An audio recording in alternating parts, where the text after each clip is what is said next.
to the next war, which was to be Syria, which was to happen already 20 years ago. But in 2011, what really brought Assad down last week started under Obama. And this is also interesting. It doesn't really matter who's president. This is long-term deep state policy. Obama ordered the CIA to overthrow Assad. So that started in 2011. But why would Obama want to overthrow Assad? Because Israel has run American foreign policy in the Middle East for 30 years. That's how it works.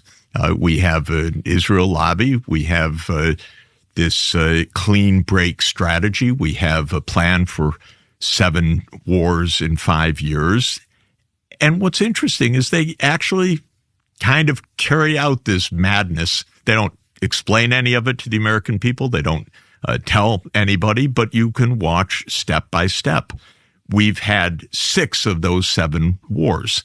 The only one that hasn't happened is Iran. And if you watch every day now, the MSM, the mainstream media, is pushing for U.S. war with Iran. Netanyahu's pushing for war with Iran. They're really trying to get this started to make 7 out of 7. But Obama, for no particular reason, by the way, but he launched 2 of these wars on the list of 7. He launched the war to bring down the Libyan government, Muammar Gaddafi, in the fall of, the war started in March 2011, and he and Hillary Clinton, his Secretary of State, said Assad must go in the spring of 2011. I remember scratching my head at the time saying, oh, that's interesting. How are they going to do that?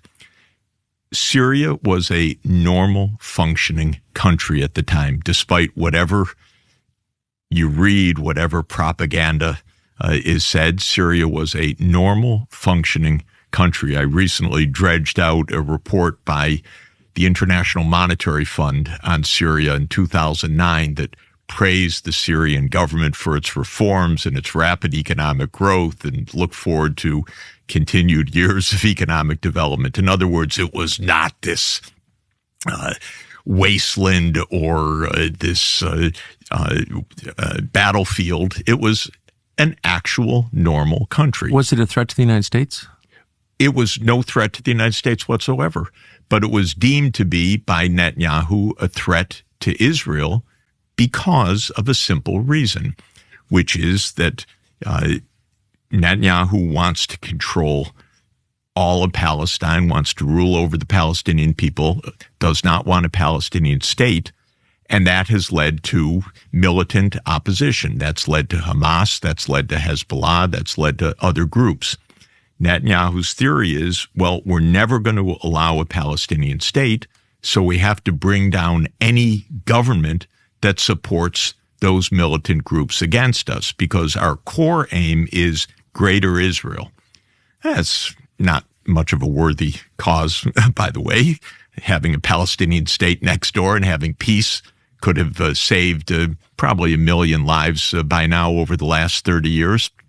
But that's not Netanyahu's crazy ambition, which is... What is greater Israel? Greater Israel means, depending on how crazy the people are, either that Israel controls not only its geographic territory, but that it essentially controls or annexes the West Bank, the Golan Heights, which they've just enlarged, Gaza.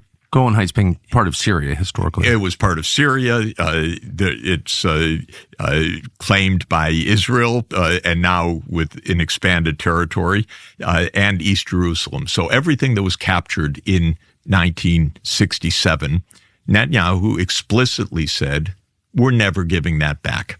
Now, there are 2 motivations for that. One, Netanyahu says not safe to give it back because he doesn't want to negotiate any kind of peace or any state of Palestine. Then there are religious zealots, I would use even stronger terms, who use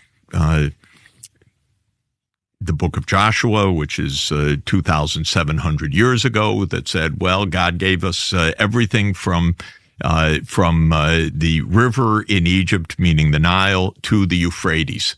And there are zealots in Israel, and they're in the government, who believe, yes, this is God's ordinance. We're going to take whatever we want. So the Nile to the Euphrates would include what? Well, if you take the greater view of this, it would include Lebanon, it would include Syria, it would include part of Iraq, it would include part of Egypt, and some of these people actually quote the Bible and say, "We're going to do this," and it's a little sad and absolutely terribly frightening. But I'd say the more narrow vision is what they call from the river to the sea, from the Jordan River to the Mediterranean. That's taken as a pro-Palestinian chant, but it's exactly the opposite. It is the greater Israel literal vision of the government of Israel. It's the literal idea. There happen to be 7 million Palestinians there. That's a minor problem. Maybe they can be ethnically cleansed. Maybe they can be thrown out. Maybe they can just be ruled in a military dominant way. Of course, probably well over 100,000 have been killed in the most recent war by Israel.